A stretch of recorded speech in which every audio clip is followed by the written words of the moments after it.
What's up? What's up? What's up? What's up? Hello, hello, hello. We are having a minor technical difficulty with Books and Bodyslams, getting some audio set up. So they are working. She is working on that, and she will be joining us shortly. Yeah, exactly. It's the Fed. It's the Fed, Blurry Line. The Fed are trying to end this and ruin everything. I completely agree. I know who you are.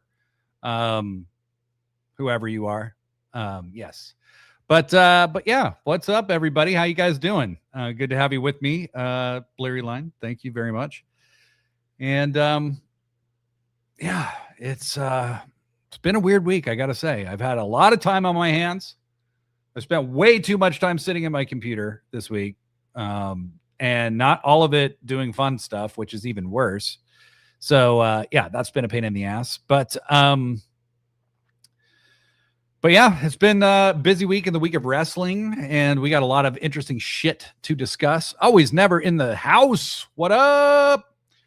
What up? Always Never. Thank you for being here. Yeah, I'm excited. To those of you just joining us, Books and Bodyslams is going to be with us in just a minute. She's having a little technical difficulty with some audio stuff that they're working out right now, and then they'll be rejoining us.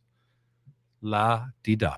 But yeah, we were trying to work it out, and then we were like starting to run pretty late, so we were like, "Fuck it, let's just start." And you know, so the sickos know that we haven't forgotten about them. But yeah, what have y'all been up to this week? Has anybody done anything culturally relevant, interesting? How are you avoiding the doom of the world currently? It is the weekend where we celebrate the return of our Lord and Savior Hikaru Shida. That is so true. That is so true because we're going to be talking about that on the show today. I am so stoked that Shida's back. She's one of those, severely delayed, very, very missing people that we've needed back for a long time. And I'm so happy that she's returned. And it didn't seem to me like a one-off. So that was kind of my concern is like, is this just this one match or what? But yeah, no, that was big. That was maybe one of the coolest things that happened in wrestling this week, I thought. And as always, we're going to talk about the return of our Lord and Savior Chris Jericho, which I know a lot of people are super stoked about, super stoked for. So, and it definitely not controversial in any manner whatsoever. Not controversial. No, it's something that people, Blurry Line, you have a similar idea to me. Tony Storm is brutally murdered, and then Shida just shows up, huh? So yeah, yep. Always Never. I spent 20 years locking into how things work. I'm taking a break to stay sane. It's a good idea. It's a really good idea. I think that a healthy bout of escapism is very useful, especially right now. Because it's kind of just crazy on top of shit on top of crazy. It's all of it is just a mess. And so, you can sit here for the blow by blow, or you can just kind of do your thing and check in once in a while. And so that's what I'm doing. I'm definitely one of those people who can be very tuned into the news, especially with YouTube and stuff. There's always something new you can listen to.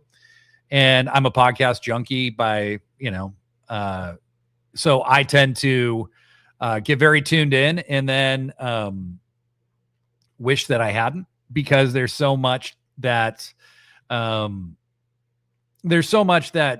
I don't care to know, or like didn't need to know, or it's just somebody extrapolating on something I've already heard somebody else extrapolate about.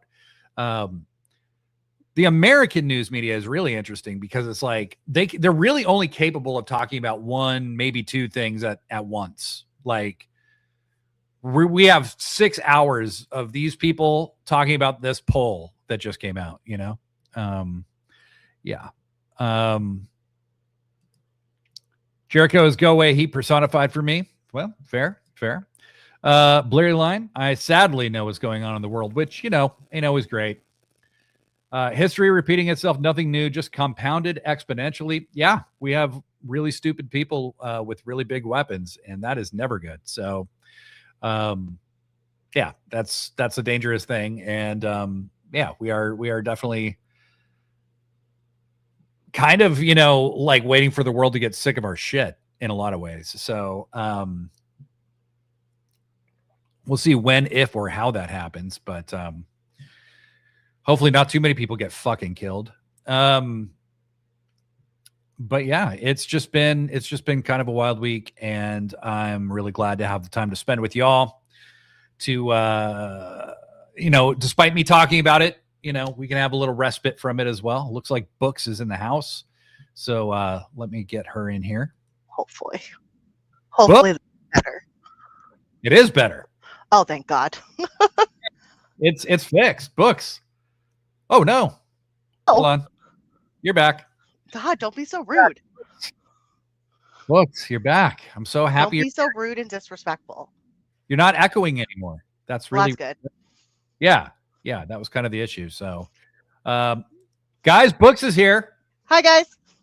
Hi, guys. Speaking of hi, guys. Yeah. I didn't even think of that. So I moved in my bigger chair into here, like a more comfy chair. Nice. Already an improvement. A comfy chair can really, really make a big difference. Oh my God. Don't worry, guys. Of the most horrible group of self-serving con men in history to grab power, another woman has seen something resembling a consequence. Yes, exactly. Like, you notice the women keep getting thrown into the crossfire of Epstein and of everything. Well, of course. Books, I'm a bad improviser, so I started talking about reality. According to what was his name? Danny, women don't like to take accountability. Yes. So, well, we're going to get into all that. It's crazy. Books, do you feel ready to fucking go? So I have my blood and guts shirt on because I'm feeling very spicy. I have an emotional support thing with me today.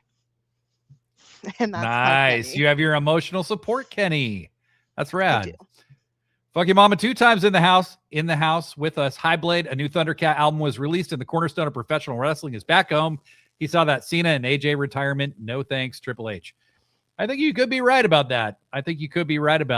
We got a lot of people who feel a lot of different ways about old Cornerstone there. So it's going to be real interesting. But I have that same Kenny, thing. It's I never took it out of the box, actually. Oh, but I did, because I'm a weirdo. You definitely don't really cuddle with it.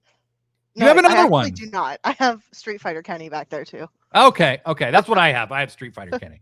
No, this is One Wing Angel Kenny. Okay. How dare I get that rude wrong? I know. Rude's gonna be my new word today, by the way. Yeah. Everyone's prepared. Yeah, you used it quite a few times before we even went live. So let's see. Blade and MOC kind of guy. I don't even know what that means, but it's mint on card. And that is absolutely not true. I just don't know what to do with that, Kenny, at the moment. He is nestled against my Will Ospreay pillow that I have, that I got in the AEW fan crate last year, that I can no longer afford. But I got a Will Ospreay pillowcase, so I put it on a pillow, and I propped Kenny, who is also a pillow, against that. And everything turned out great. Pippin in the house. What up, Pippin? Yes. All right. Are we ready? I'm ready. Books, you seem ready. I think you're ready. I'm ready. Hello, everybody, and welcome to another edition of Sit Down, Shut Up, Mark Out. I'm Blade Daly, and this is a pro wrestling podcast about pro wrestling. And as always, well, as most times recently, I am joined by the one, the only, Books and Bodyslams. Books, what up? Hello. I thought of something clever in my head and I forgot it. Hi. Oh, that's good. That's good. That happens to me all the time. For me, it's aging brain. I'm not sure what it could be for you, but I mean, I'm no spring chicken. Yeah. But do chickens just hatch? Do chickens give birth in spring? Is that what it is? Is that I have where no idea. I honestly don't know where that came from. Though I did see someone's interesting math. They're saying that the last 5 years haven't counted. towards So in age. reality, we're all 5 years younger than we actually are right now. So I guess I am still a spring chicken, because that would make me like early 30s as opposed to mid 30s. Yeah. I'll take that. And I'd be early 40s, baby. Yeah. Yeah. Let's do this shit. Let's do this. Did you make them kiss? Of the Kennys? I don't make Kenny and Kenny kiss. Oh, I got you. That would be weird. If you had a coda, huh? If I had a version of me. Yeah. Antoine in the house. Hello, beautiful people, and always never. Hello. Hello, my friend. So good to have you with you. So good, glad to have you with us. What am I? I don't know how to speak anymore. I'll be back to my life. I'll be back in my 30s. Yeah. 30s are good. 30s, that's a good time. 40s, they're all right. Haven't been too bad. My legs get like, I'm like, why is my leg so tight today for no reason? So there's that kind of thing that you occasionally have to deal with. But as entertaining as all that is, right? We have a whole world of pro wrestling to discuss today. And we have a lot of fun to discuss. But first, we got to talk about some terrible things. But before we do that, I want to remind you to smash that like button, smash that subscribe button. Make sure you tell your friends about the jolly good time we're having over here at Sit Down, Shut Up, Mark Out. Leave us a 5-star review wherever it is you can leave reviews for podcasts. And, click the little dingy ding on YouTube so that you get notified each and every time we go live. And let's just hope not everything goes wrong. Books. Uh-oh. Books is frozen. No. Books, are you alive? Hello. Seeing movement. Very slow movement. Oh, no. Well, this is just the way it's going to be today. And there's nothing we can do about it. So I will just talk with you guys for a while. Anyway, we were going to talk about one thing, but now we're going to talk about another thing. So while Books gets that sorted, and as soon as I see movement, nope, no movement. As soon as I see movement, we will get that sorted out. But, it's just that kind of day. So Chris Jericho has re-entered the chat, folks. He is back in AEW in a decision that wasn't controversial whatsoever. Chris Jericho has returned. The guy so many were hungry for it to return to AEW. He's back, right? I got to say, this had the rare effect of pissing off a lot of AEW fans and a lot of WWE diehards all at the same time. When do they agree about anything, right? When do they agree? So how are y'all feeling about it? I'm going to say that for me, books. Are you alive? Apparently, I don't know. Oh, shit. Man, I'm really killing it today with the screens and stuff. Yeah, I'm doing good. My computer's not loving that it had to be restarted. Oh, okay. Your computer's like, Jesus Christ. I think I logged on too quickly back onto everything, and it was like, no. Why'd you do that, you crazy woman? Well, we're talking about Chris Jericho books. Okay. He's back. I moved some things around so I could make sure you'd be here when we talked about him. So, how are you feeling about it, Books? Like, how do you feel about Chris Jericho being back in AEW? Listen, I have some mixed feelings. Mm-hmm. First of all, it's Chris Jericho, right? Mm-hmm. Like, he's Chris Jericho and he's a little controversial. Maybe just a weird man behind the scenes. Mm-hmm. But at the end of the day,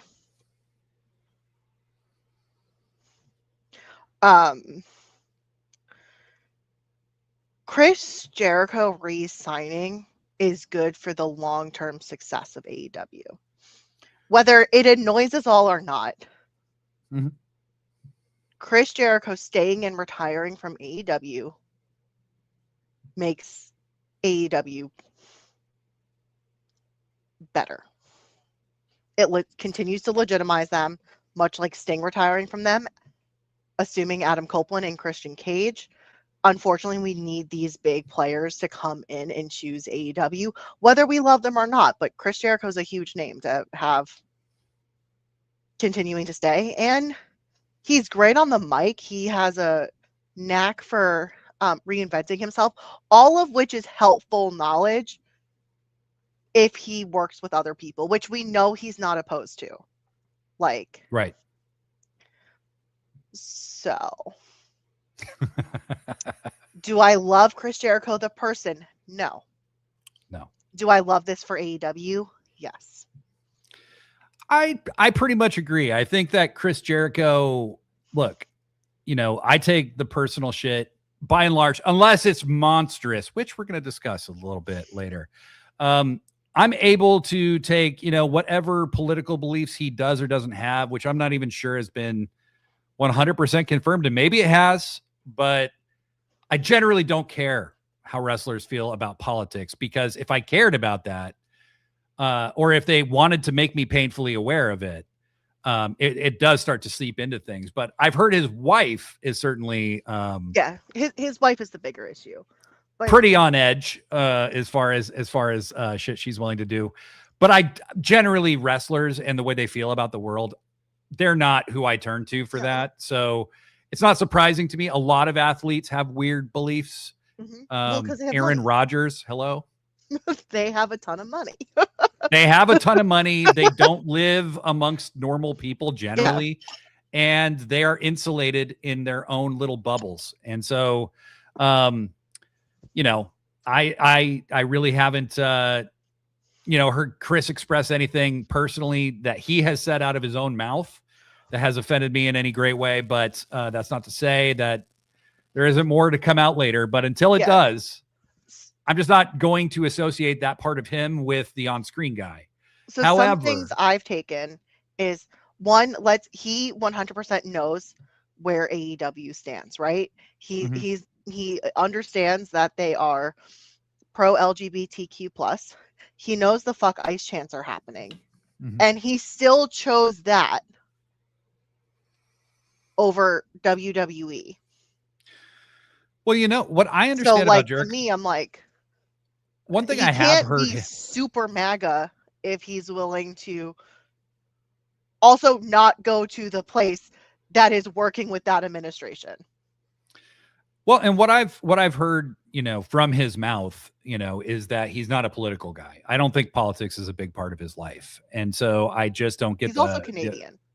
The feeling, well, yeah, he's a dual citizen because his dad is American and he was born in New York. So yeah, it's a whole thing.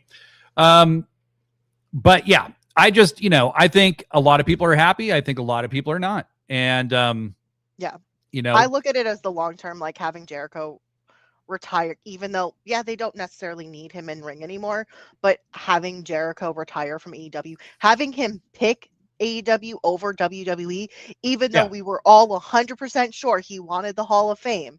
The retirement from, because now unless Triple H is gone, there's no way he's going in the Hall of Fame after actively picking AEW. He picked AEW, and that's huge for the long-term success of AEW. I think that's how we kind of have to look at it. This very well may be like you're done with us forever kind of decision. So what's been very entertaining is listening to the dirt sheets change their story every 20 minutes about what's going on. Because they were all so wrong. They were all of them were very, very wrong. Jericho was spotted going to Manitoba.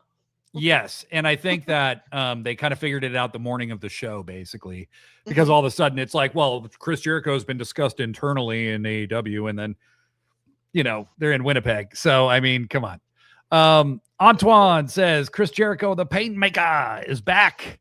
Larry Line 7, I just don't care about Jericho. Hopefully he just kind of has some simple programs that don't involve any kind of faction. It's understandable. Antoine says, everybody was pissed. I said my piece on your post on the IG. Always never. I will not be insufferable about Jericho. I've grown out of my desire to appreciate anything Jericho does. Voice too grating for commentary. Moves too slow in the ring and can't sell worth shit. Antoine, my feelings are this. I don't have any in general, one way or the other. I don't let him get in my head that way. He's a legend. Chris re-signing is good for AEW because that means a legacy. Very much agreed. Very much agreed. Fuck you mama 2 times says I've always liked Jericho, even when his wife stormed the Capitol. I agree with all of you to some degree. Like, I think Chris Jericho, the on-screen character, was really played out, and I don't want to see him wrestle, and I don't really want to hear him talk. Yeah, well, and he didn't come out and do all that just to not appear on screen again. He's going to be an on-screen character. Yeah, he is. But I'm just hoping he knows his limits and how the fans feel about him, and that Tony Khan has wised up. And I'm also assuming he picked an easier schedule because he also said he still wants to continue touring. So yeah, well, there's more longevity in that than there is in wrestling for him, certainly. And so, at his age and just where his body is, I think we saw basically where it was the last time he was wrestling. Is he was much more limited than I'd ever seen him. However, I think it's worth remembering Jericho was always the guy who disappeared and came back and disappeared and came back. And he worked for 6 years straight without going anywhere, really. Yeah. And he wrestled a lot. And I think that took a big toll on his body. And I remember the match he had with Matt Cardona at the Ring of Honor Final Battle a little over a year ago. It was not good. I mean, it just wasn't good. And it's not enough for a guy in his position to just okay, I'll let Hook pin me, right? Or I'll let Hook tap me out or whatever. That's not enough. If you're still wrestling in the main event of the show, you're still putting yourself in the top. Jericho needs, in my opinion, at this point in his career, if he's going to wrestle at all, Jericho needs to be a side character in the longer story of AEW. Like, he was a hero to the company in the beginning because his name brought so much with it, right? And Chris Jericho, in my opinion, he's been one of my favorite wrestlers my entire life. Probably up through that first title reign that he had that world title reign he had in AEW, maybe through that first Ring of Honor title reign. I thought that was a great title reign. And maybe towards the end of that is where I started getting a little maxed out on Chris, but, and Joe, Bleary Line, sorry, bud, says in the chat, my guess is that WWE wanted him to do a retirement tour. He saw how Cena's retirement tour went. And also does not want to officially retire when he's enjoying semi-retirement and doing whatever. I think that's probably accurate. That sounds accurate to me. They're going to lose. There's going to be a lot of people that are going to look at how they treated Cena. John Cena, a man that is beyond WWE. Right. They saw how that retirement went. No one, including Chris Jericho, is on the level of John Cena. Yeah. Maybe The Rock is the only other person to hit that kind of outside WWE, huge fame. He's bigger than wrestling. We all forget that Dave Bautista doesn't care about wrestling anymore, right? No. He's 100% an actor now. He does not care about wrestling. He slimmed down for a reason. He will never go back to WWE if you ask me. But The Rock and John Cena, people are going to see how they treated John Cena and be like, I don't know about that. Yeah. And Goldberg was a fucking one-off with Gunther on a Saturday night main event. When that was the same night as All In, right? Right. That was Goldberg, and they cut off his speech in the middle of it. Yeah. Gnosis Pippin says, as long as they don't have another group that centers around him, I won't be insufferable about him. I think if they moved him to a wrestler / manager role, I would be okay with that. Yeah. He can get in the ring every once in a while, but have him, even if he has a faction, have him be like a Don Callis. Just menacing, Don Callis is more enjoyable on the mic. Yes. But he can still have that kind of role as Don Callis, but also get into the ring if he needs a big boss battle. Yeah. Absolutely. Fuck you mama 2 times. If Sammy wants to get back over, he has to destroy Jericho. I think that's a great point. That's a great point. Yeah, I could see that. But, I assume that him being gone so long, he has an idea for how he wants to come back. And he had a lot of time to think. They said he's going to come out and address it on Wednesday. And so my feeling personally is I'm willing to see this through. I am not just going to sign off on whatever they do. Okay. Chris Jericho was my favorite wrestler for like 20 years. Okay. I love the guy to death. And then this strapping gentleman named Kenneth Jerome Omega showed up. By the way, people are starting to call him Kenneth Jerome Omega to me. Kenny would like to say something. Yeah. We don't talk about the Golden Jets. I saw their first match together live. I was there for history, baby. It's the only time that I've seen him hit the one-winged angel was in that match. Oh, it must be nice. And yes, I'm being rude and disrespectful and not polite. Yeah, so it's gonna be interesting to see if Jericho's a heel, if he's a babyface. That I saw Dave Meltzer. Heel. I think he's gonna be a babyface. The plan has got to be for him to be a heel. But smart to bring him out in Winnipeg. I did see and back to Judas. Like I'm telling you, I think if they had him off TV for a while after everything, a couple years, like last year, and he hit with Judas sooner, the learning tree would have been a better gimmick. You notice though they didn't ever cut the music to let the crowd sing along. They just kept playing it. They kept playing it, which is fine. Which is fine. Which is fine. But they clearly didn't trust the crowd to like carry that. So it was also like them changing from Judas because he had a little bit of heat was dumb. Well, Chris Jericho's back, everybody, and hi guys. Hi guys. All right. Books. We're gonna move on to something a little less controversial now. And that is about someone else being back. Someone else being back. Yes, it is. Oh, I'm excited. Do you want to talk about it? Why don't you introduce the topic, Books? Guys, Sheeta's back. And I saw this spoiler, and I had to sit on it all day. I'm going to say nobody did a good job of keeping that to themselves. Books and decks until this match happens, and then I just ended up having an entire cry fest instead, so we didn't film. But so happy, and she looks so good. Oh my goodness, I was so happy. Yeah. I was so happy that she was back, and the way the match went, one, she looked great. Like just ring wise, she looked very fresh. It's that wrestling in Japan. Yeah. And she's had a very, very, very light schedule, of wrestling, the last year and a half or so. And, cause last I remember her, she was kind of dressed like in a suit almost, kind of looking very Tarantino-ish. And I remember her wrestling Athena, and I remember her doing some other stuff, and then she disappeared. But what I noticed in this match with Willow, so Willow pinned her with a backslide, and that's a perfectly legit finish. But Sheeta went for the kendo stick, and she looked very conflicted. Now, she was doing this well before she left, right?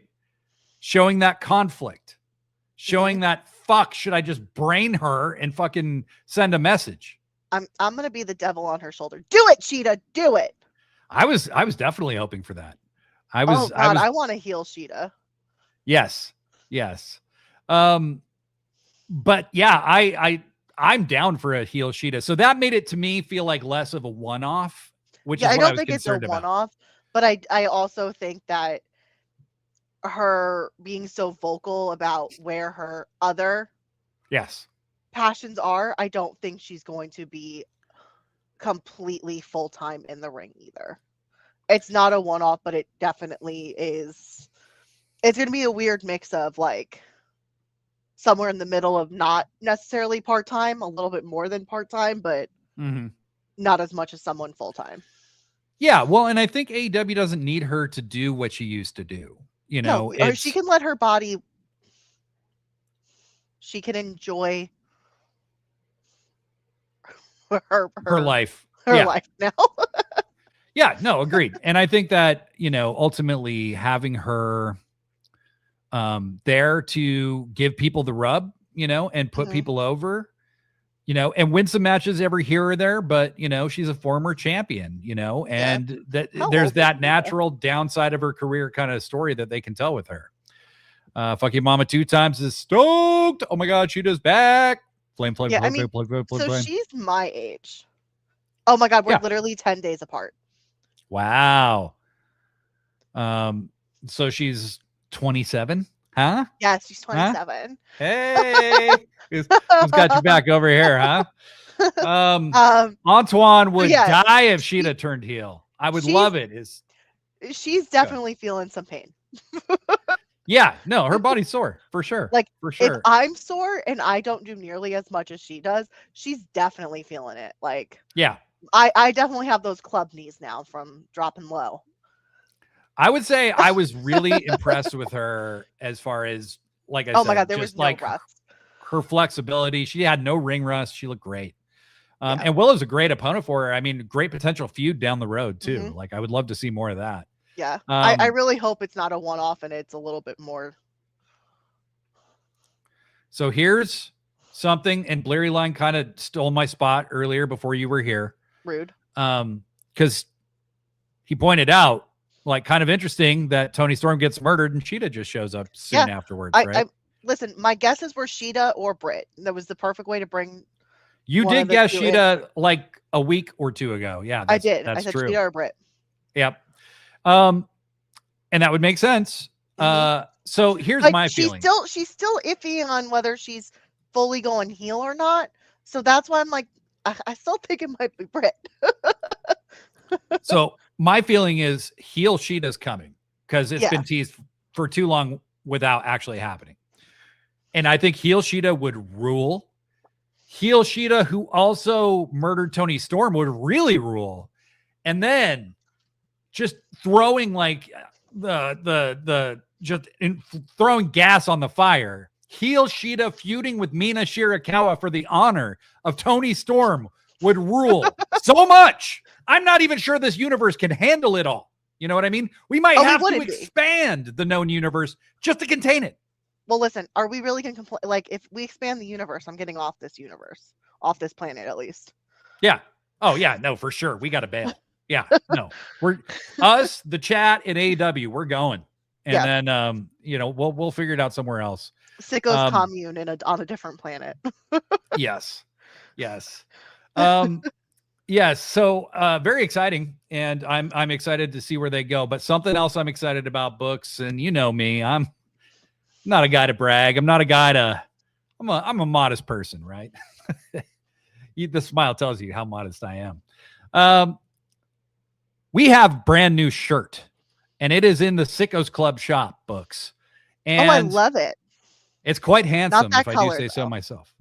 Well, Army green isn't my color. Funny that you mentioned that, books, because there is 21 different color possibilities. Is there black? There's Army. There is. Well, I don't know who these people are. Those are just random models. There's this asphalt color. There's autumn, like pumpkin orange here. I don't know why it's not loading some of the pictures, but there's baby blue. Oh, that's pretty. Yes. This thing I was just thinking, as I constantly struggle with this shirt, we need more wrestling shirts that are less unisex and more for women. I'm gonna get on that. I will. Hey, if there is a market for it, we will make those. We have. I can't be the only woman who hates these unisex shirts because it's like chokes you in the neck, which I don't know how men are comfortable. Oh, that's pretty. Heather Orchid. Kind of a little stretch here. I'm such a little girl. I'm like, ooh, pink. Yeah. Well, that's why they're there. Heather Prism, Dusty Blue. Huh? I'm just. I mean, I'm not doing my job if I'm not showing people the mauve. Mauve. Well, mostly it's because when you order, I want you to know what shirt you're ordering. There's military green, which is a little different than army, apparently, a little darker. I'm learning so much. Ocean blue. But yes, there is 21 different colors. You can go to sickosclub.com/merch. It's right there, or it's right on the homepage. If you just go, if you want to know what the color pebble looks like, go to sickosclub.com/merch.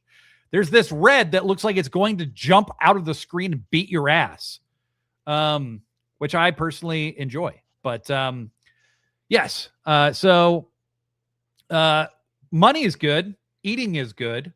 Having, a livelihood, good.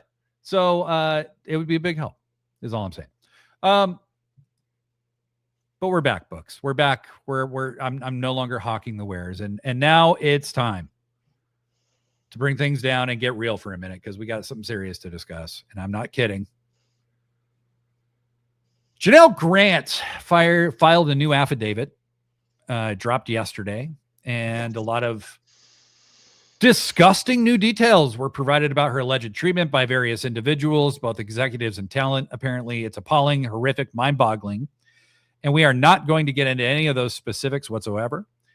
But anytime stuff like this comes out, there's the people who, the vast majority of people, I would say, who are common sense, just very much disgusted and appalled. Oh, right? Yeah, I just called a woman a gross pick-me, and then I told her Michael B. Jordan wouldn't touch her. So. And then there's the people who come out with absolutely inhuman, insane responses that test our ability to have faith in humanity. Well, Books Jackson is messaging. Oh, I see. Okay.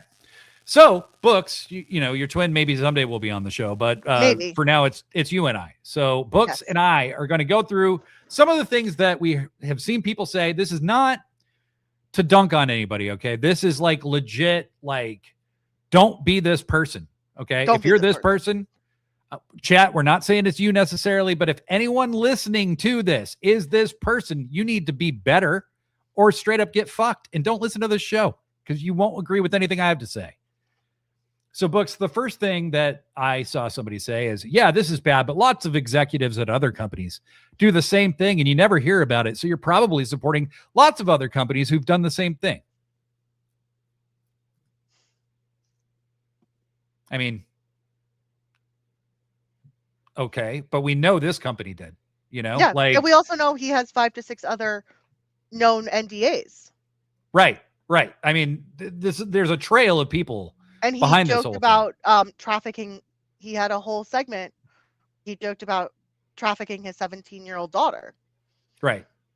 I don't see other companies doing that. Yep. Right. Exactly. Another thing I saw somebody say is she's a consenting adult. They were in a relationship. She could have left at any time. But you also know that people in marriages, there's such thing as marital rape, right? Because you may give consent at maybe in the start, but it doesn't mean you have a right to continue to do that. Consent happens every single time you have an adult action like that. Consent isn't just, oh, we're married, we're in a relationship. No. And then there's the fact that, like, at the end of the day, even if it started off consensual, what happened to her was not consensual. What happened to her, she was forced, threatened by him and his lawyer who can get rid of problem people into doing stuff she didn't want to do.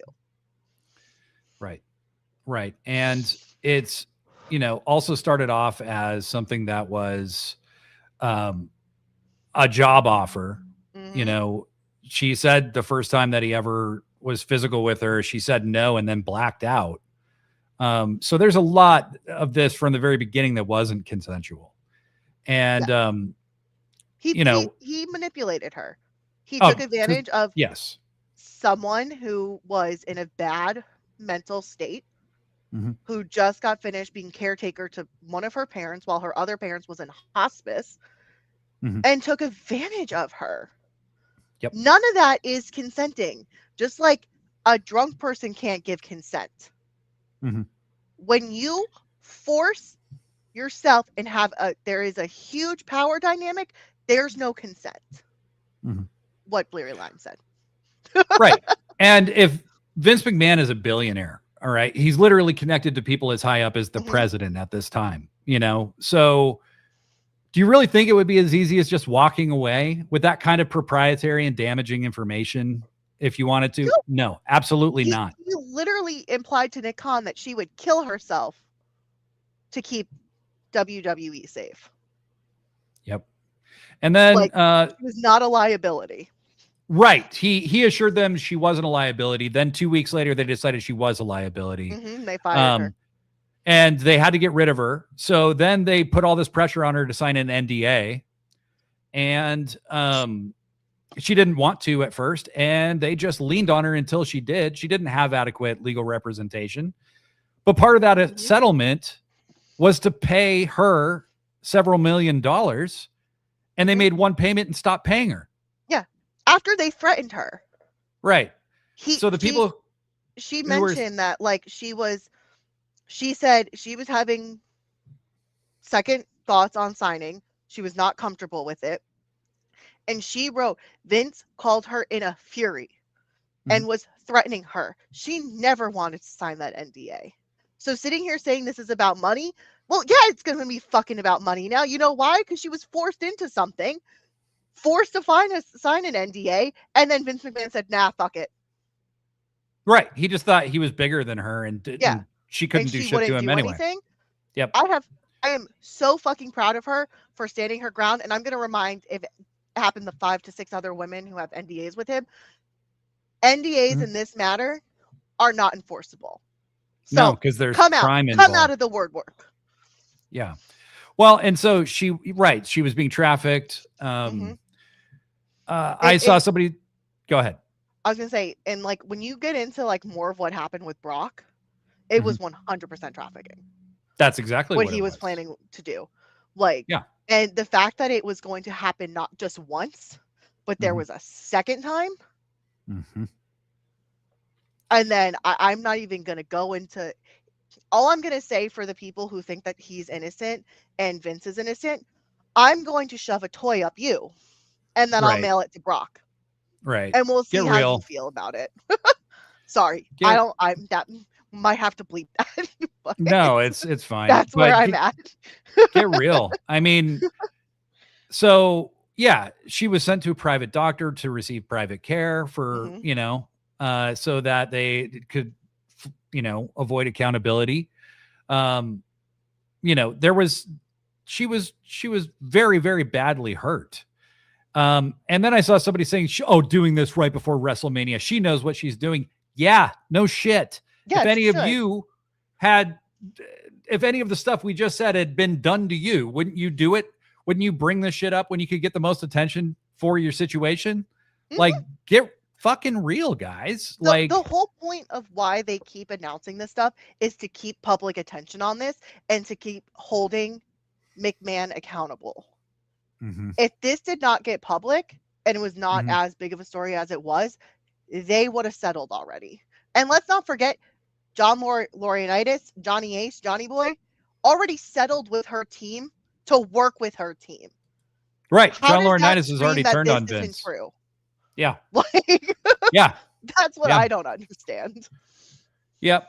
Blurry line, he literally had her on drugs that she was unaware of the purpose of because he forced her to use his abusive quack doctor. Exactly.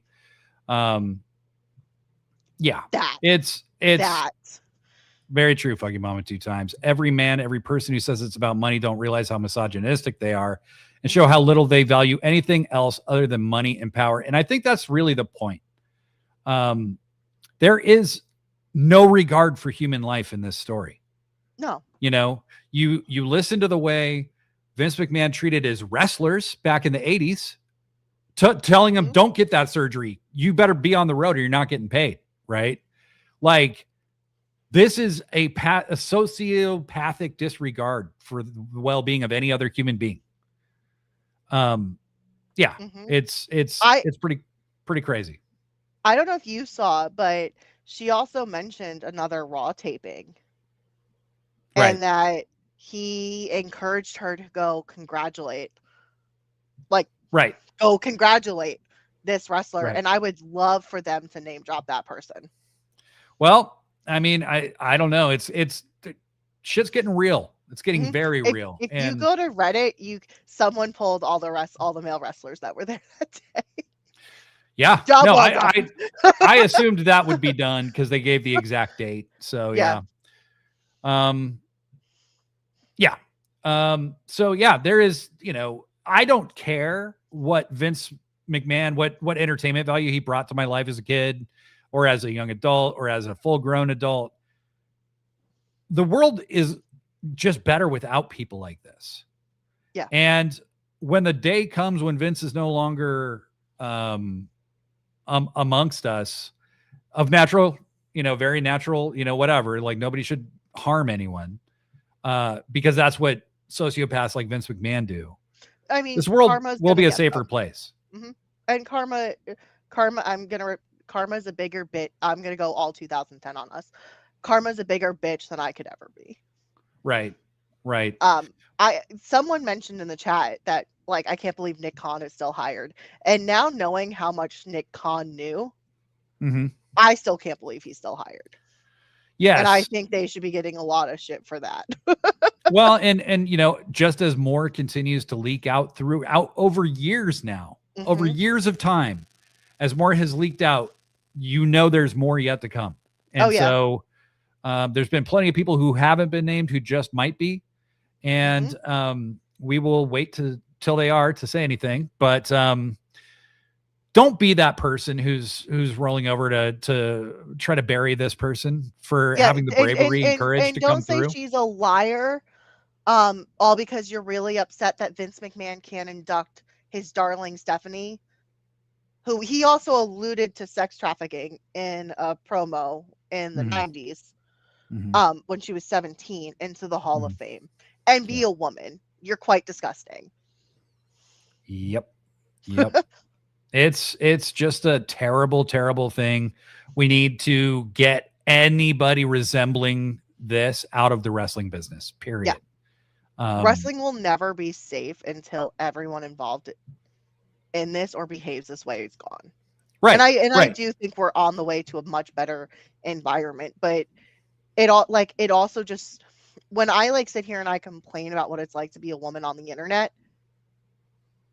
this is why, right? Because now there's men who think that, well, Vince is getting away with this, and Vince did this, and Vince did that, and think it's okay to talk to women a certain way. And I can guarantee you 9 times out of 10, majority of the people that talk to me like this, I can scroll through and see that they're a Brock fan. So I'm not saying that that's it's just a happy coincidence. But well, yes. So again, if you are listening to us right now and you're like agreeing with the things these people say, seriously, turn this podcast off. We don't want shove your phone up your ass. I don't want you to listen to this show. Okay. Like, we don't need, you're not our people. Yeah. Seriously. We don't want you. Go be better. And please stop following me. I don't know why so many of you follow me. Yeah. Go to therapy. Go to therapy. We're going to hit the music. And when we come back, we're going to pick this up. We got more to discuss and, definitely not as heavy as this. All right. Thanks y'all for participating. I really do appreciate it. Tino, I got a little heated there. Sorry. No, it's okay. It's okay. Really, I'm triggered and not triggered all at the same time. Well, I appreciate you coming on to say something about it, honestly, because it's not easy to talk about. And Tino stopped in to say something disparaging about Blade, but y'all are being serious. 100% agree with Books. You can say something disparaging about me now. That's perfectly all right. These idiots think because Vince ain't in jail yet, he's gotten away with it, ignoring the fact the suit is ongoing. Yeah, exactly. Oh, something else I wanted to do a disclaimer, but it's fine. I was going to say WWE is not a court of law. And just because WWE legal clears people, it doesn't mean shit. Nope. In the eyes of the law. Right. Yeah, well, and Trump got reelected, and so the federal implications can go away for Vince, but the drip of what he did, that can't go away. Connecticut hates the McMahons. Like, I don't think people understand that. They don't care how much money WWE has brought into Connecticut. They fucking hate the McMahons. Connecticut is already rich, so they don't really care that much about Connecticut has one of the two of the most wealthiest towns just in where Vince McMahon lived. Like, Greenwich is where all the old money is, and Westport's where all the new money is. Good luck. Right. Yeah, good luck. All right, well, Books, we are back and moving to a very, very different topic. Oh, hold on. I can't say we're back. Tino got his riff in here. Blade is so short he can sit on a curb and still swing his feet. Thank you, man. Especially because I know you're shorter than me. That actually makes me feel better. And then Blairy says, this isn't something I expect wrestling folks to know, but the way Fed heads talk about Vince is the way football fans talk about Mason Greenwood, and that sickens me equally. So yes, after the show, please think of me sitting on the curb swinging my feet. I will. I can't wait to have that image in my head. That has to be the cover of like an episode of the show at some point. That's a great image. Yes, it does. Yes. We need to get someone on that. All right, Books. Well, we are back, and we are taking a radical shift. Thank God. In tone, yeah, and I think it's needed. Kenny Omega and MJF, I thought had a really good contract signing segment with Kenny Omega and MJF. I just said that very weird because words are hard for me. This is the first time in his career where I look at MJF and I see like a champion who's a full grown man instead of like this snide up and coming little shit. The maturity. Yeah, that's part of it. And he doesn't look like this boy who won the world title like he did in his last reign a lot of the time. Well, that's because he was a kid too. Like, that's what I mean. 30 and stuff. Like, he's grown up a lot. Yeah, the maturity is just pretty clear, pretty evident in him. Mm-hmm. I thought Omega cut a great promo on him in the beginning. Cut him off from his usual shtick and seemed very much in command. I loved when he was like, Max, shut your mouth. Like the way he delivers his lines is always so interesting. Like Kenny's an interesting dude. Thank you, Blake. But Jesus Christ. Now we're marionetting Kenny. This is great. To all of those of you who are listening to this audio only, this is why you need to watch. Books is dancing with her stuffed Kenny Omega and trying to do marionette voices for him. But MJF said he had some proprietary info about Kenny. And it's not really proprietary because it's been said like 3 trillion fucking times on Dynamite over the last year, is that Kenny's so vulnerable his guts could explode at any given minute. So that his career and his life are on a quickly moving clock or something. I love that AEW has their own like laws of physics.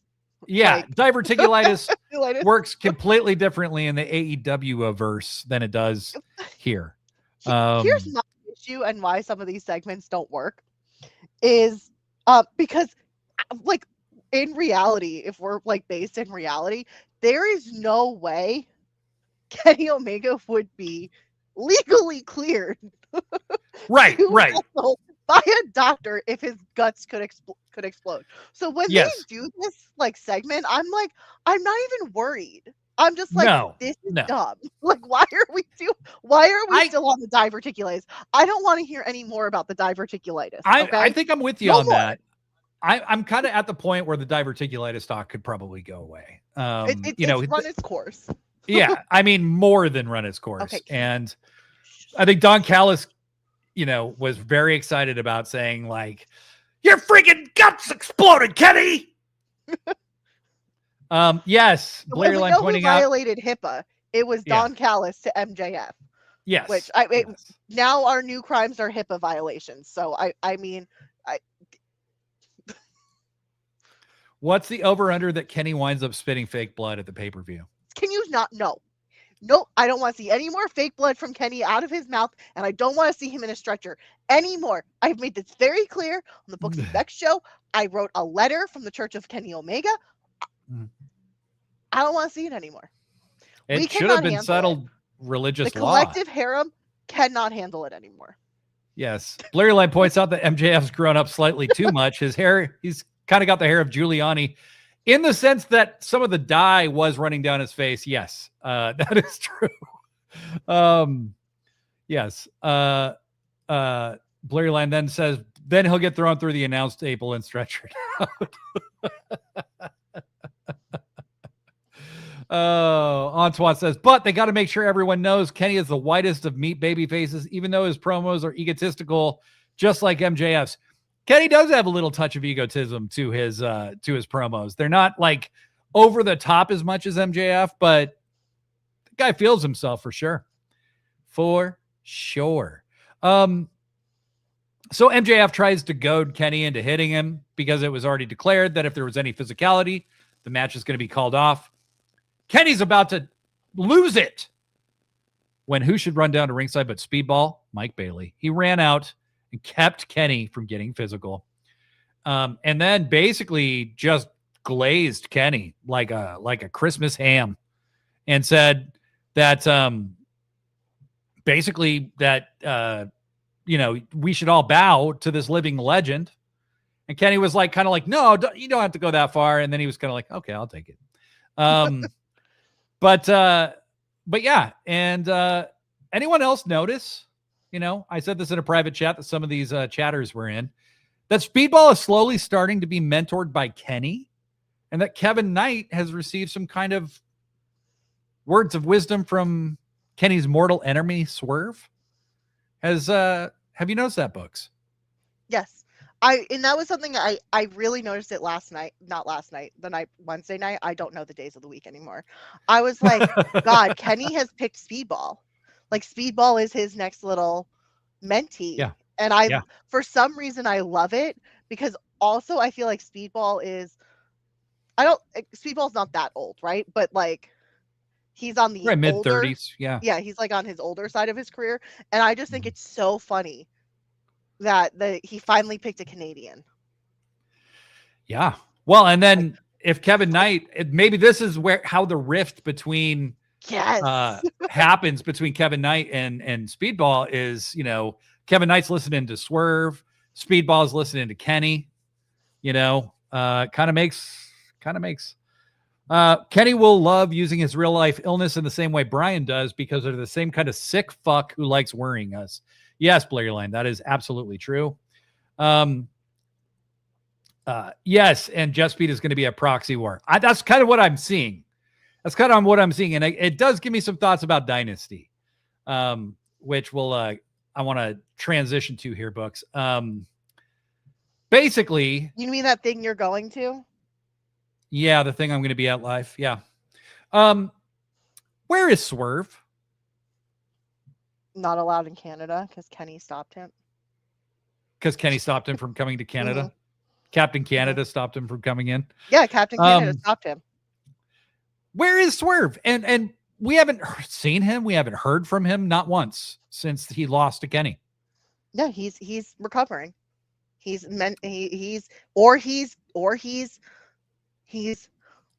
forming an embassy. I don't know. He's forming an embassy because he's not allowed in Canada. See what I did there? Oh, I see. Yeah. Yeah. Okay. Well, I ask because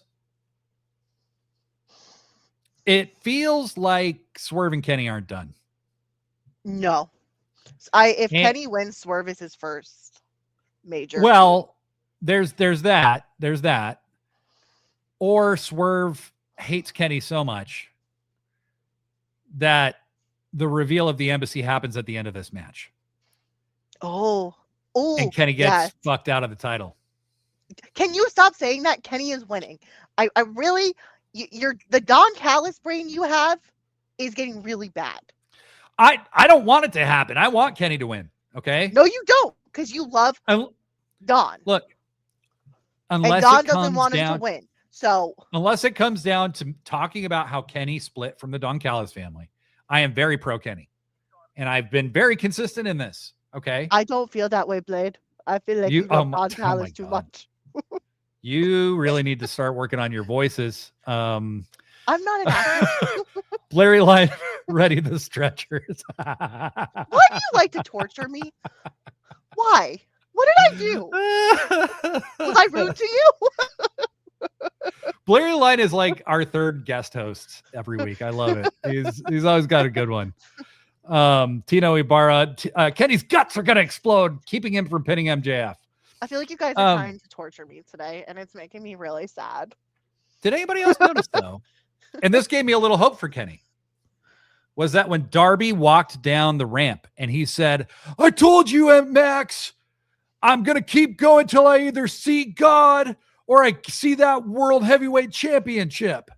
And then Kenny came out, the God of Pro Wrestling came out. Did anybody notice that? I did. And did anyone see this weird trailer image of a photo that looked just like Darby in a movie? No. I have to find it. But I thought I saw a movie poster that had Darby in it. And I'm like, did Darby film a movie? Is he going to be killed by Kenny?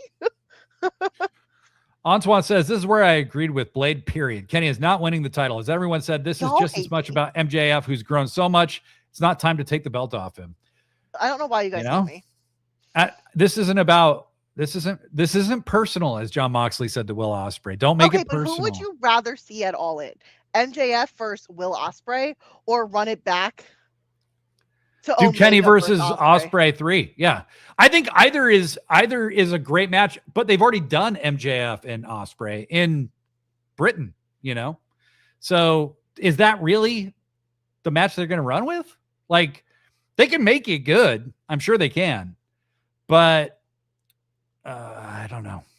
What if Swerve and the Hurt Syndicate joined forces, says Scareglow. It's not impossible. Yeah. I just don't think they would call them the Embassy, though. You know what I mean? Yeah, I don't think they would call it. I mean, they're clearly hinting at the Embassy, which is...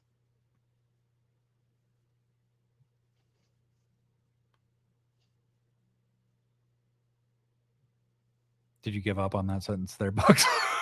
Oh, no. Someone told me not to call them a grapist apologist because they're defending a grapist apologist. Stop talking to those people. We are live, right? It would be crazy if Kenny is about to win and Swerve hits him with a house call. That would be crazy. That would be crazy. Yeah, I don't know. I think it's getting I'm gonna keep saying Kenny because I'm really done with MJF as champion. Larry Line 7 says there. Okay, go ahead. I was gonna say I like MJF chasing the championship. I don't know. Blurry Line 7, there was some weird trailer for Dynasty that AFAIK. What does that mean? Yeah, I don't know what that means either. It was exclusive to my AEW that did heavily lean on Kenny as the champ. Oh. I can see Kenny and Ospreay 3 happening. They have their definitive rubber match at All In. That's a dream match. Kenny's getting, he's implied heavily that he's getting towards the end here. Tino Ibarra, I like Ospreay is going against the grain and not playing up his injury. He's just pissed that it happened. Yes, agreed. Much better than bringing up diverticulitis every week. yeah. Blurry Line 7, injuries. My boys Parker Boudreaux and Trench have been rehired. It's over for everyone else. #Embassy. No. Do you think though they are going to bring back some of the former Embassy members? No, not those guys. Certainly not. I mean, just in general. Maybe because, there's people in AEW who are in the Embassy. I mean, Tommaso Ciampa was in the Embassy. He was. Oh my, that's I looked this up and I completely forgot because. Yeah. Because I don't know. Obviously, I think something's happening with. I think Leo Rush might be joining the Hurt Syndicate. Oh, that could be. But be their little weird golem. Oh my god, that is what he looks like. Yeah.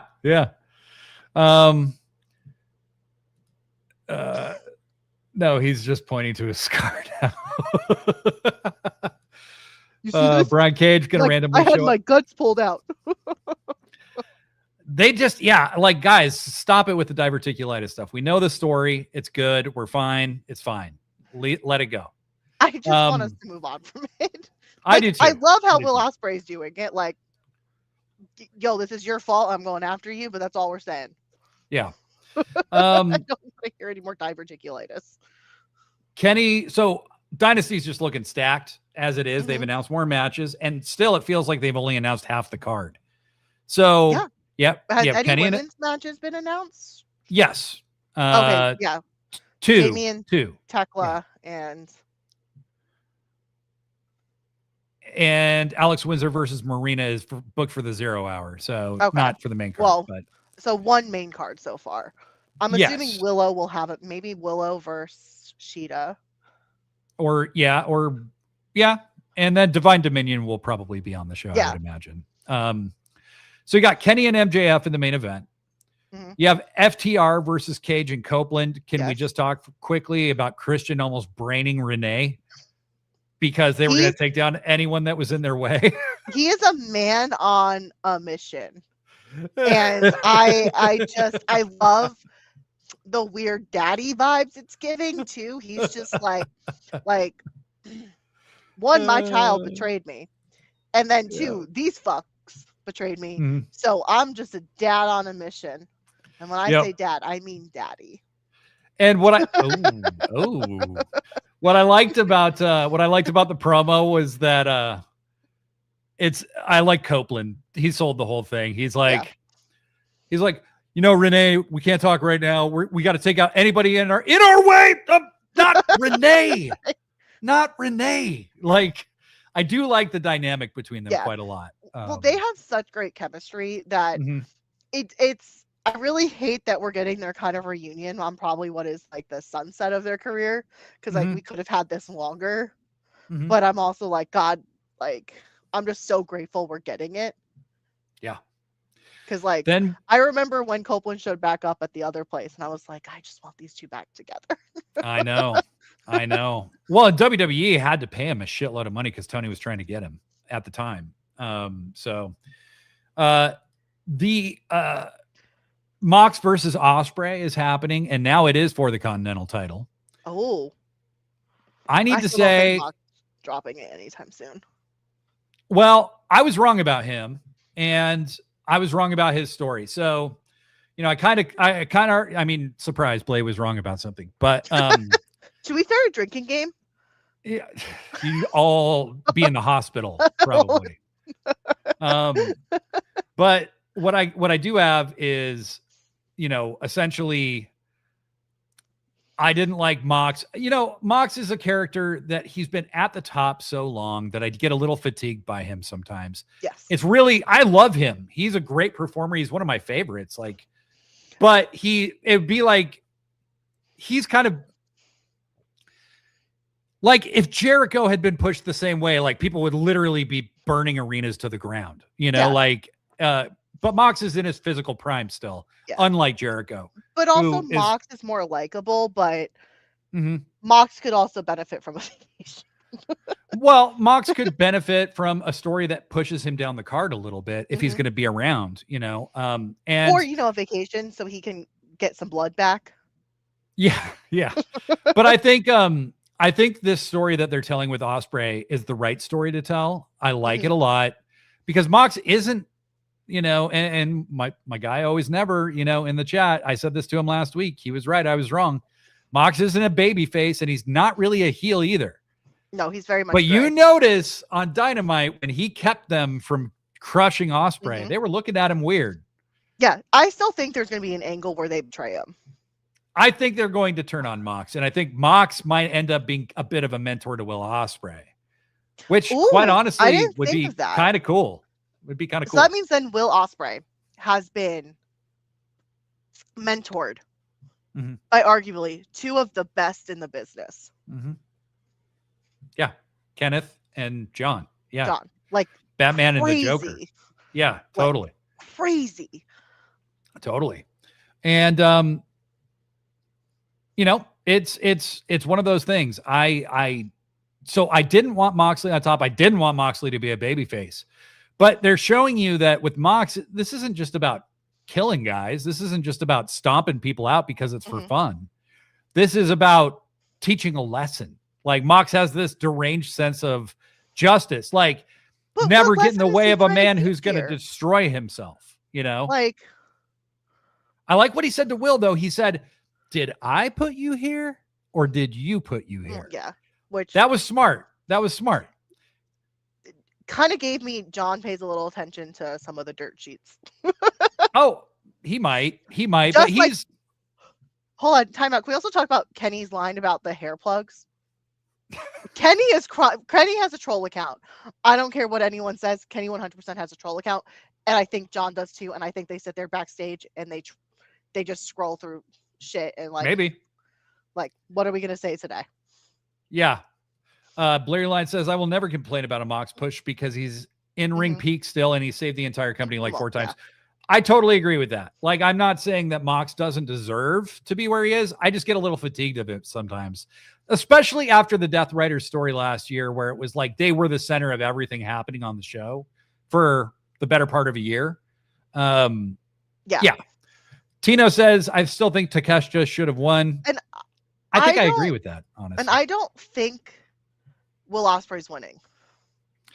I don't know, but we do got to talk for just a minute here about what a pleasure and a privilege it is to see Pac and Will Ospreay wrestle each other.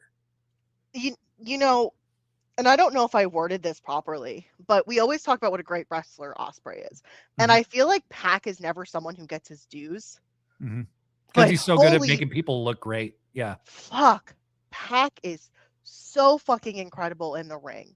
And I think he really needs to start getting even if he doesn't want to get like that kind of push and he's very content with what he's doing, because I think he is someone who just enjoys going out there and having matches.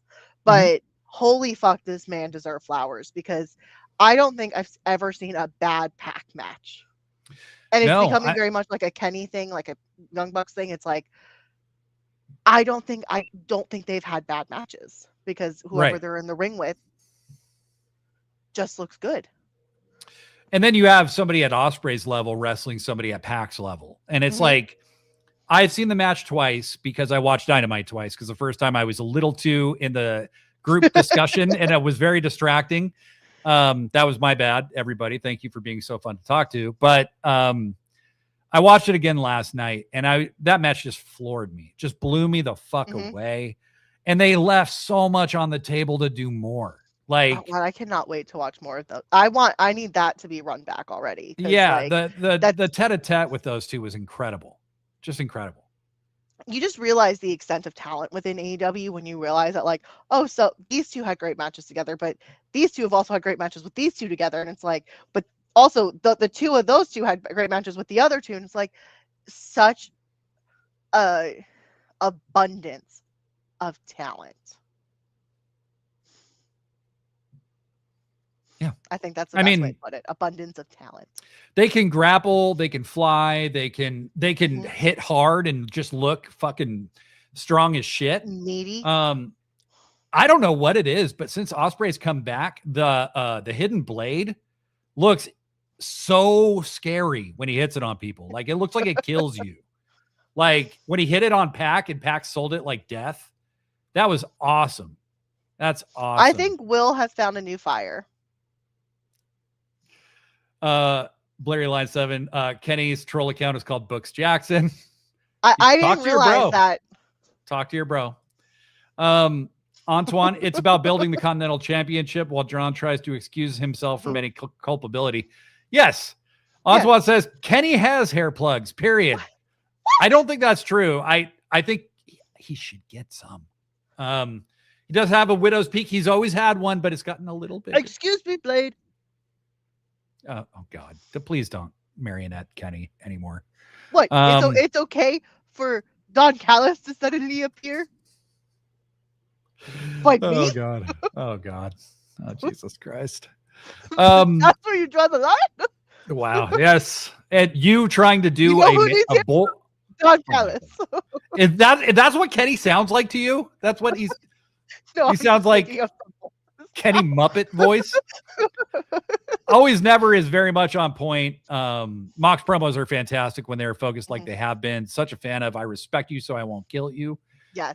He wanted Ospreay to learn a lesson through that whole thing. Mox is so much more than what the Death Riders are right now. And I just want to see, because I would love for him to put the Death Riders in their place. Like, well, oh my God, see, watch Mox on a live Danny Garcia. Mm-hmm. I would pay money to see that. Okay, two things about that, though. I would pay for them. Two things about that, though. Like, I noticed one, that you really saw the contrast between the two in that particular segment is Danny and Wheeler are holding Ospreay down, and Danny's like, we got him. Do it. Yeah. Do it. Like, he doesn't, they embrace the savagery, but they're not embracing the ethos. You know what I mean? And I think that's because they're little goofy boys. At the end of the day, they are two goofballs that I gotta say, I actually see more potential in both Wheeler and Danny now than I have in a long time. And this is the first time I like Danny Garcia. If Danny Garcia went to the other place, but before he re-signed, it would have been a Ricky Sang situation for me. Best of luck. Don't miss ya. Now I'm like, oh my God, I would have missed it if this is what the Danny Garcia we're getting. Like, take it back. Antoine says that's the part that's amazing to me. I don't think he's the main character of the show. I just love how much absolute steam and prestige they have put into the CC. I agree with that. They have made the Continental Championship feel like a title worth having. It doesn't I said feel like secondary, not even secondary. Like, it doesn't feel like a throwaway. No. And unfortunately, I don't know why this is. I don't think it's his fault. Every belt that ends up with Okada means nothing. It's just a sad truth. I wonder if that's going to play into a longer story of Okada still not being New Japan Okada. Well, I want to see him win the AEW World Title, but the way that they book him with titles sucks. Yeah, like he won the Continental title from Eddie. He barely defended it, right? Then he unifies the titles. He defended it like twice in 6 months. Then it's ununified. He's defended the international title once at ROH this year. It's April, you know? I'm wondering if with Okada, like right now, because it's like, especially with how Don does things, it's weird to me that Okada's not being pushed. I wonder if Okada might have a little lingering injury. Well, yeah, I've been wondering the same if he's hurt. But because he really has not had any matches, and if since they have the Tanahashi match, really, yeah, and it's been like matches with other multiples. Like, he hasn't had singles matches. I couldn't think of the word singles. He hasn't had a lot of singles matches. Blurry Line 7. I do need to laugh that Alex was like completely unalarmed that her man was nearly beheaded in the ring just before her backstage segment. I wonder how Alex feels right now about everyone thirsting over Will Ospreay. Like, Will Ospreay came out. First of all, we had 3 shirtless Kennys on Dynamite, and then Will Ospreay comes out shirtless in gray sweatpants. Like, what is AEW trying to do to us? Yes. The Scare Glow. Often I wish fans had more patience for things to play out in AEW. Patience, my young Padawan. I even had patience for the Death Riders. No regrets. You know, I think I'm usually fairly patient. I usually give things some room, but I also have a podcast where I talk about the show every single week. So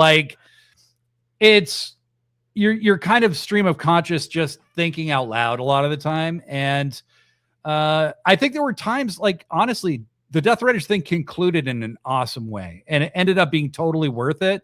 But I don't blame anybody who didn't think so at certain times. It was pretty uneven towards the beginning of 2025. Yeah.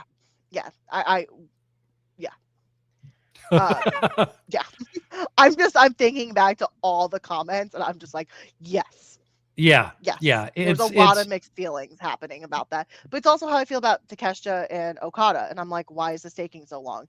That is going to be an awesome feud, and I don't understand. That's why I think Okada has to have a lingering injury. Yeah. Because this has been dragged out now for much longer than it needs to be.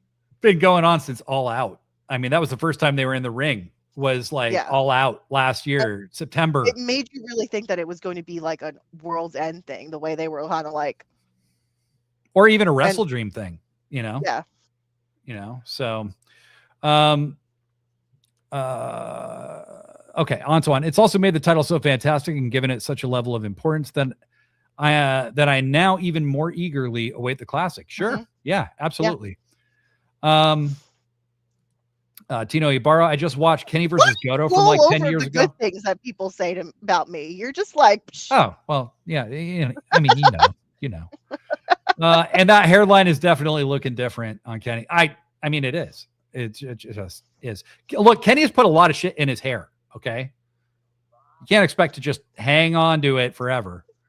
Y'all love like bald people. Putting peroxide and shit in it all the time. You love that Don Callis and his bald cohorts. I get it. Is that a better voice? No.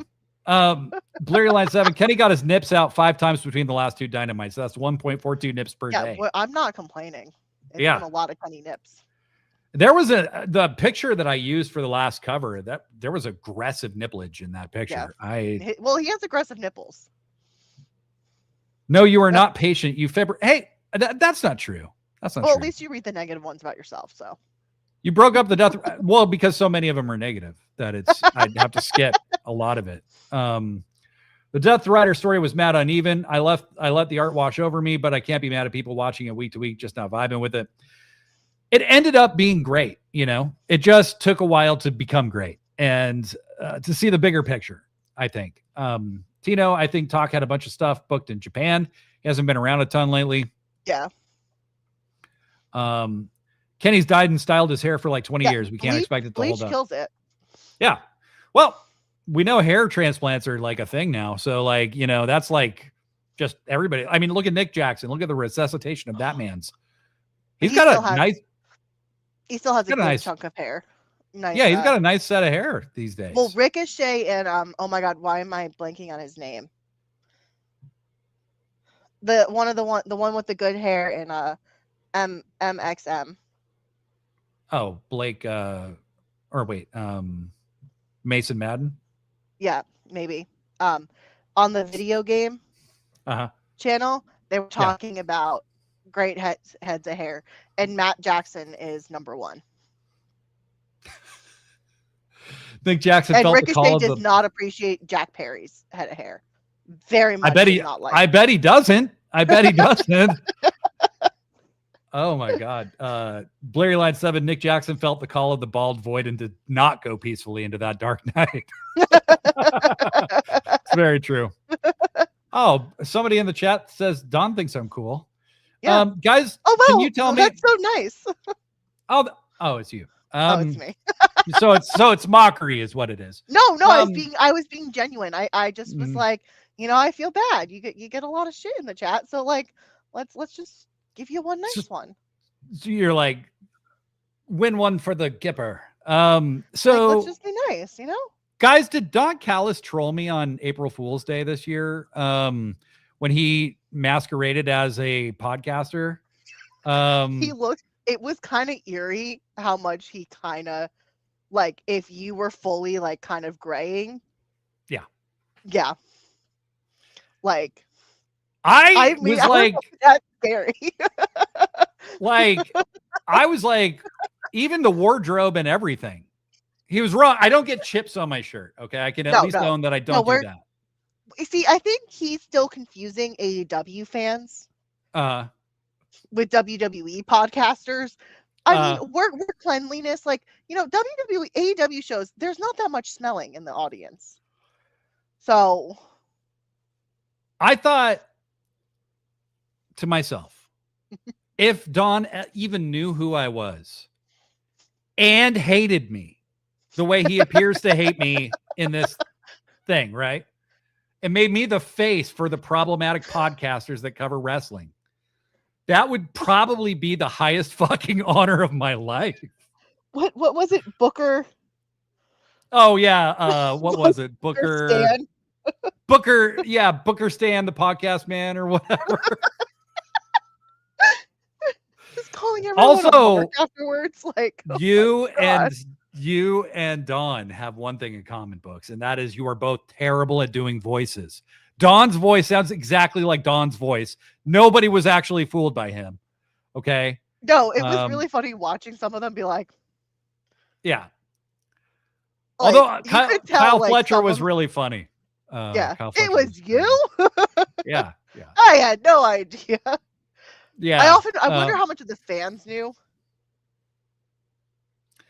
I think if you were sitting in the audience and you didn't hear him and he was just sitting there, you wouldn't have known it was him. No, you wouldn't have known. But when he got up and took the face off and stuff, of course, you know. I will rewatch that because I was gold.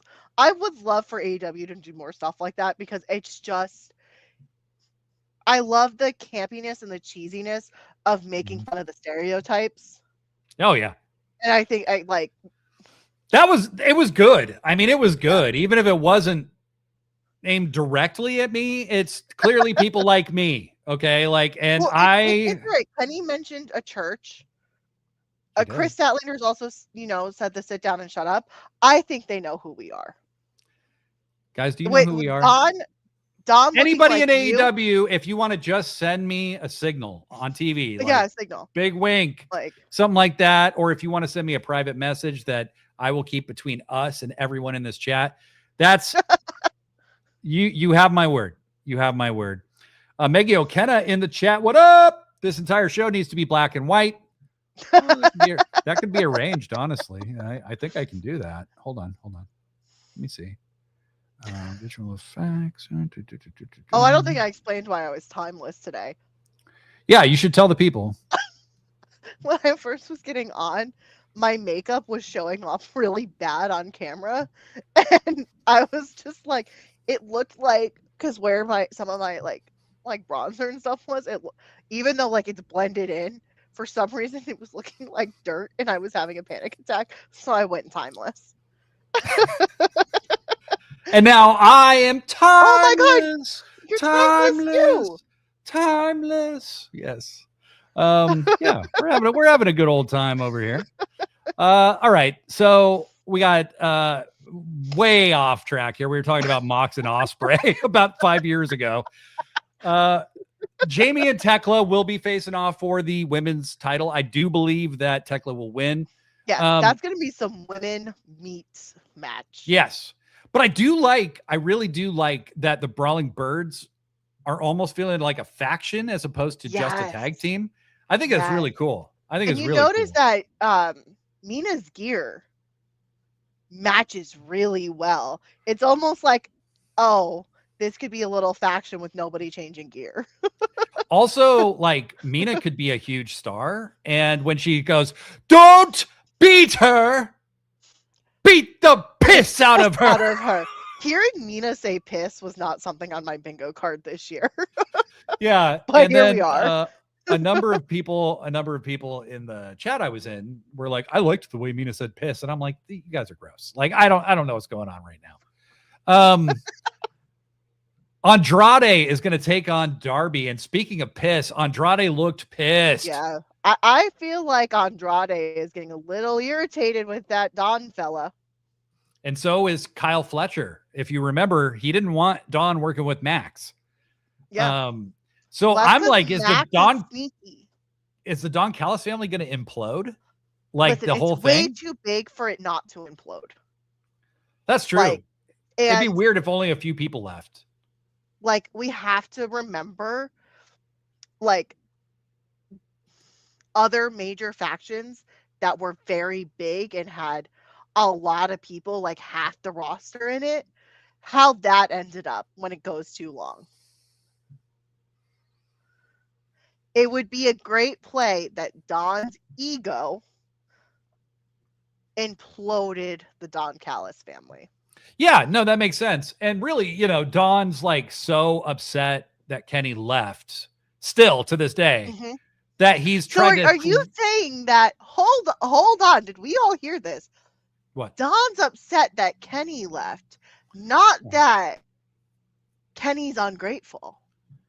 Well, no, Kenny had to leave because he was stabbed in the head with a screwdriver because he was ungrateful.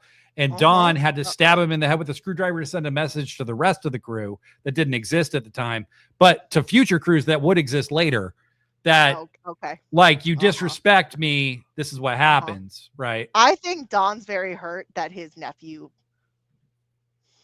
that is not his was nephew. Tired of his ego.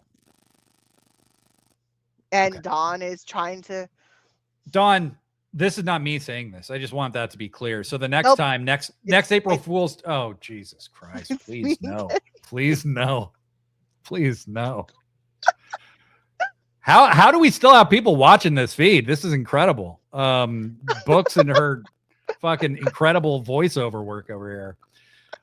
Maggie Okada, anyone else think Danny Luna and Killer Kelly would be a great tag team in AEW? Yeah, for sure. I mean, I wouldn't be shocked if didn't Danny Luna just ask for a release? Yes.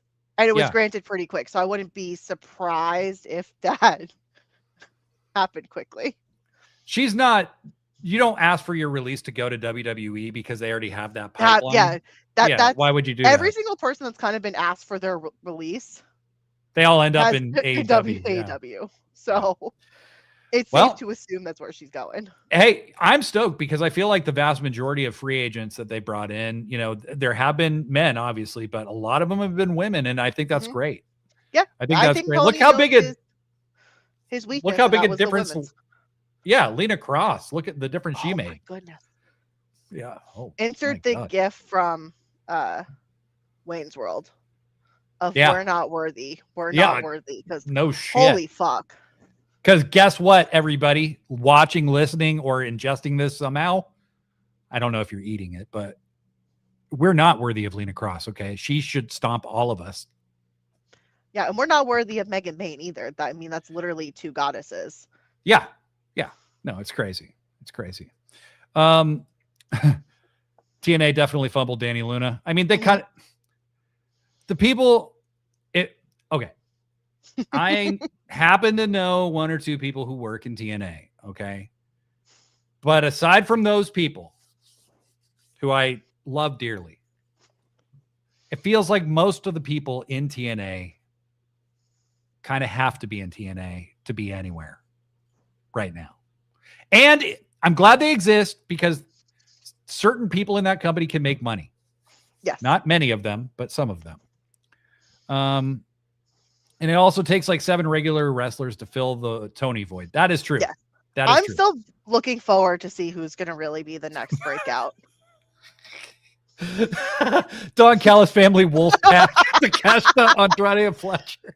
Though, if they do something like that, I will die because I have been calling the Don Callis family the AEW NWO for like the last year. So, that's good stuff. That's good stuff. Tino Ibarra. Oh, I thought we were talking about the he does this every Friday gif. Well, Antoine, every time I see Lena Cross, I get sad for Penelope Ford. I miss my super badass girl. Look, Antoine, do not grieve for Penelope, okay? Because when she comes back, she's going to be amazing. And I think she should be a TBS champion. That's what I think. Yes. She's great. I think Penelope might be better as a single. Yeah. Like, because when you see together, but make her a singles champion. Because when you see Divine Dominion together, like, what else could you do? Yeah. Those two together make sense in a tag team. I don't know if it's just the sheer strength between the two of them, but it makes them such a dominant tag team together that I don't want it any other way. Like, and now I'm like, I want Penelope as a single star. Like, push her to the fucking move. The Scare Glow, TNA should never have fired Scott D'Amore. The fumbles will never stop. I mean, it's a cursed brand. It really is. Like, TNA... When was the last time they were on like a solid streak that they didn't end themselves? You know what I mean? Like, at every turn, they have fucked everything up for themselves. I'm frustrated for the people that I know that work there because they deserve better, too. You know? And I often wonder if they're frustrated too. So I can only imagine they would have to be. Tino Ibarra, Fletcher going to switch to red gear for Callis family Wolfpack. Yeah, for sure. Oh God. Tina Ibarra, she is definitely overshadowed by Bane. I think she's better on her own. And TNA had Kenny Omega as champ at one point and still somehow managed to nearly die. No, but they have failure in their DNA. But you know, guys, it's all AEW's fault that TNA didn't capitalize on Kenny Omega. Hey, they're the number 2 promotion. Did you know number that? 2. TNA. Number 2. According to Bully Ray.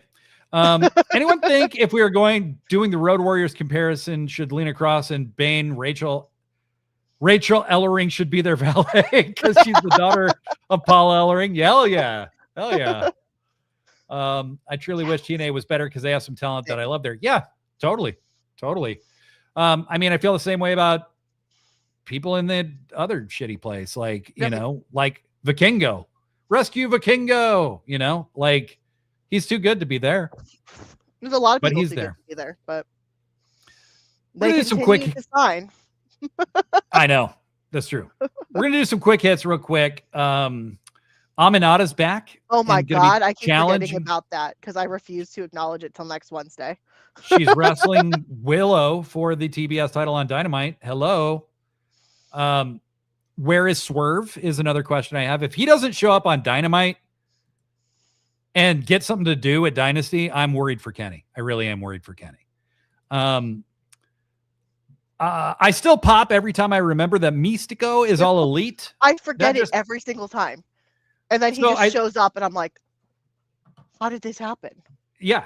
He's literally under contract to AEW. And he is the biggest luchador of the 21st century. And Okada, who may be his only rival to being the biggest Japanese star of the 21st century, just retired. Okada and Mystico are both under contract to AEW. That's crazy. Yeah. That's crazy.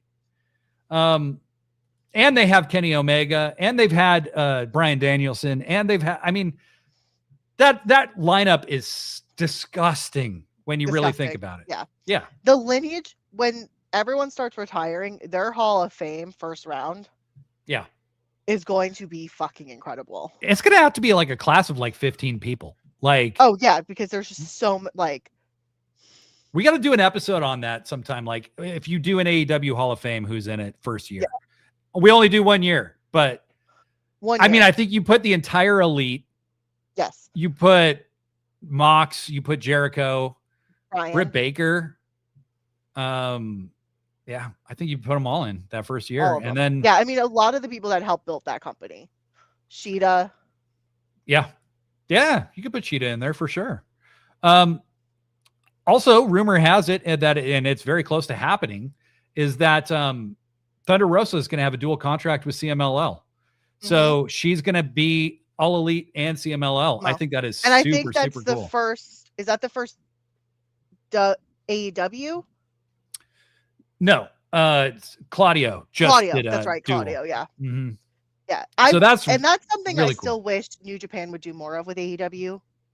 So I Mm-hmm. think it's a great way to then keep talent under both, which I'm surprised. I get why the War Dogs aren't, because that kind of is clearly leading up to a bigger Forbidden Door type thing with them.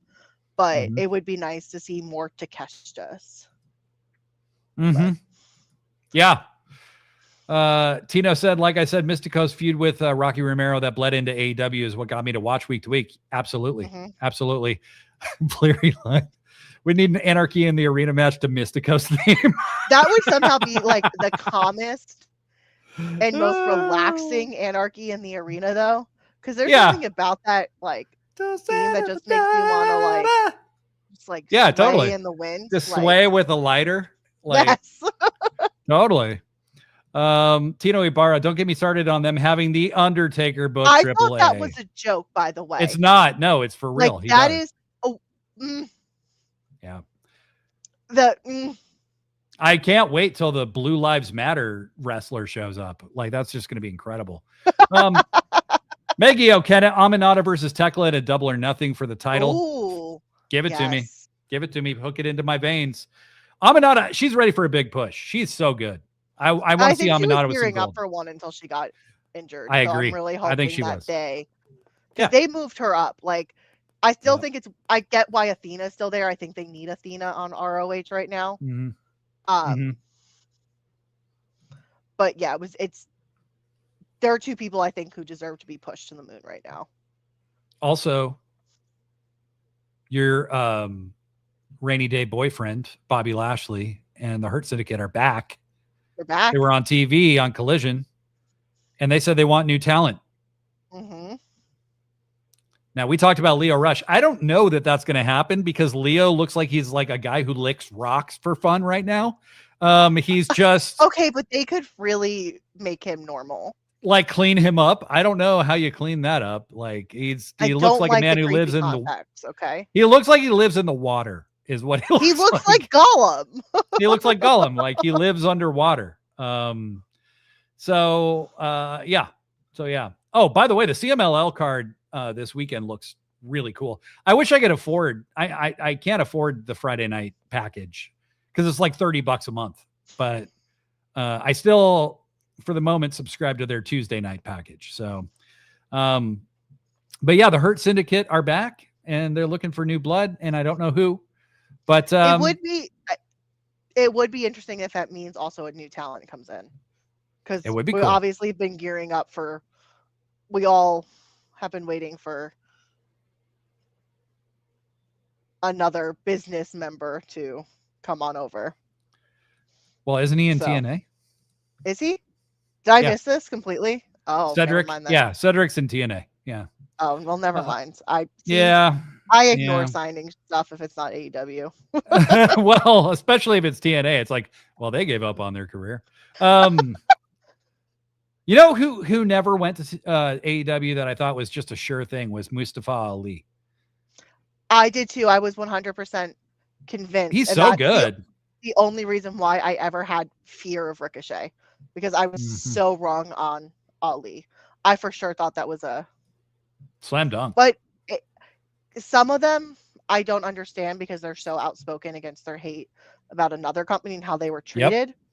Yep. That they continue to re-sign.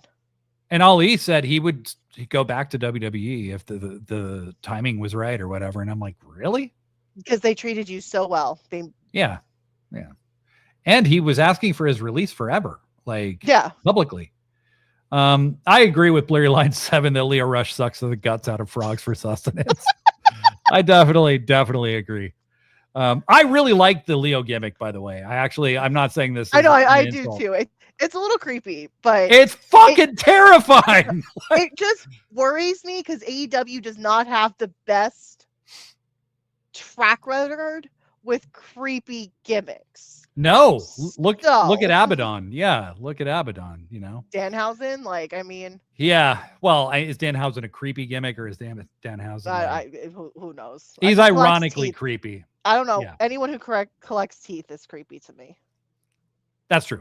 So lastly, I did post this and I deleted it. Side note, I sold someone a Danhausen shirt and their comment back to me was, "You are no longer cursed." And I just want to say that was a 10 out of 10 interaction. That's good. Thank you for being funny. Yeah. And appreciating wrestling. You know what's not funny though? Is that Mark Quinn appears to be hurt again. I don't want to talk about that. What the fuck is happening? Why? What the fuck? I don't know. Okay, we're just not going to talk about it. Here is an out-of-the-box thought from Antoine. The Hurt Syndicate recruit Anthony Bowens, Hook, the worst leader of a faction ever, is made. He lost to Mox. He's looking for a home. His home, the Hurt Syndicate.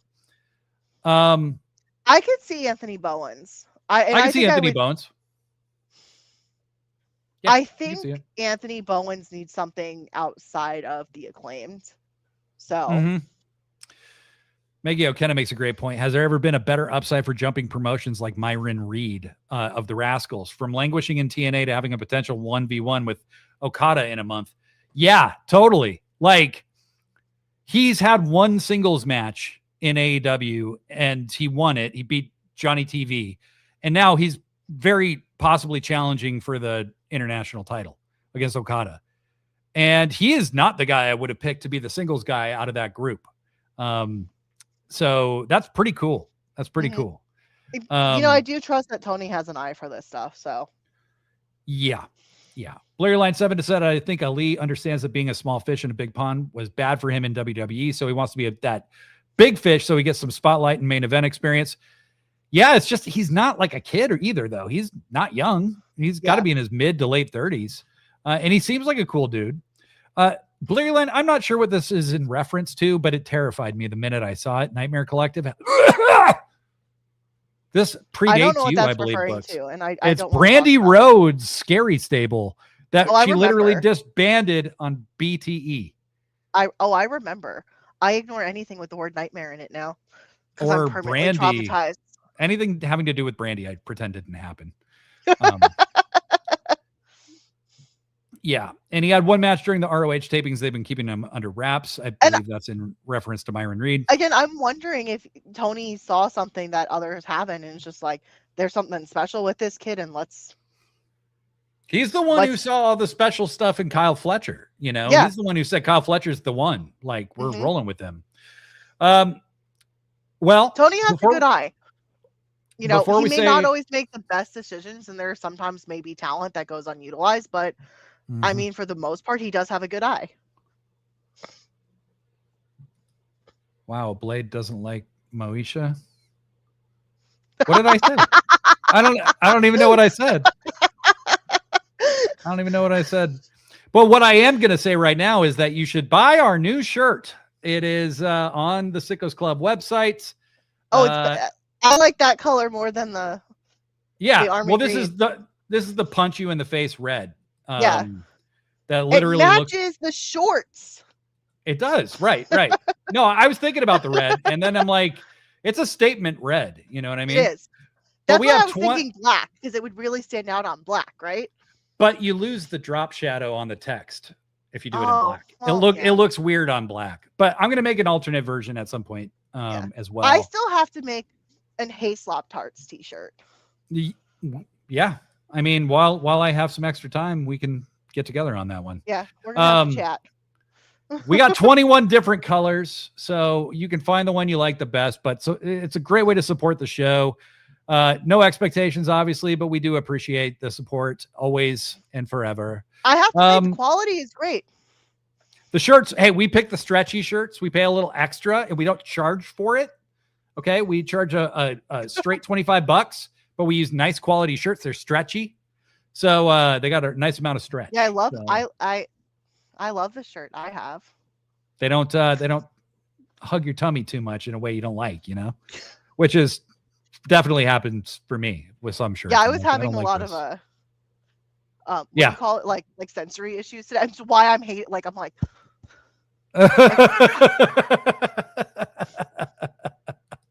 Antoine wants to do some modeling. Hell yeah, bro. Hell yeah, I'd rather have real people I know actually in these pictures. Well, it would be funny for all of us to like pick a shirt. It would be. That would be really funny. Yeah. So books, where can the people find you? I'm at Books and Bodyslams everywhere. Yes. Except TikTok now. Except TikTok. Are you back on Blue Sky? Technically, yes, because I was sent a video and I wanted to watch it, and then I forgot to deactivate it. Books is really active over on Blue Sky. Guys, honestly, every time I log on, there's some sort of drama, and it's really I have enough drama heavy on Threads that I don't want to deal with drama on another site. Something really changed where like some of the voices that were really helping keep that place kind of sane have disappeared. And I don't know. Blue Sky, I want to love you. I want to love you.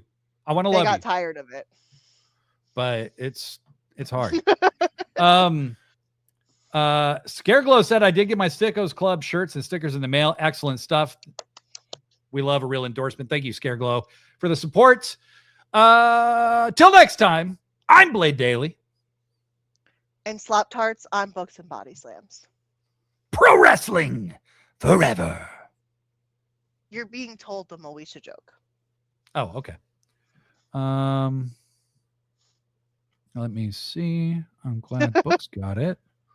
Yeah. Is it above that one? No, it's down. Okay. Brandy the singer played. Oh God, I can't believe I didn't get that. That was my own time. You were more of a '90s kid than I was. Much like I was a child. Yeah. I was a baby. Brandy's older than me. I should have gotten that. That's disgusting. Disgusting. Oh, I forgot to plug Book Jackson. Well, I'm the worst sister. That's all right. Because it's totally so. It's weird that you think Books Jackson has a nice voice. It's almost like like what? Like someone might have acting skills. What? I don't know what you're saying right now. Like who? Me. You. Yeah. Are you saying that you're Books Jackson? No, it's my twin brother, but he has some great skill. So you think because your twin brother has good acting skill that you have good acting skill? Yes. You understand how crazy that sounds, right? No, it's almost like we're the same person because we're twins. Okay, guys, we're going to end the stream now. Bye.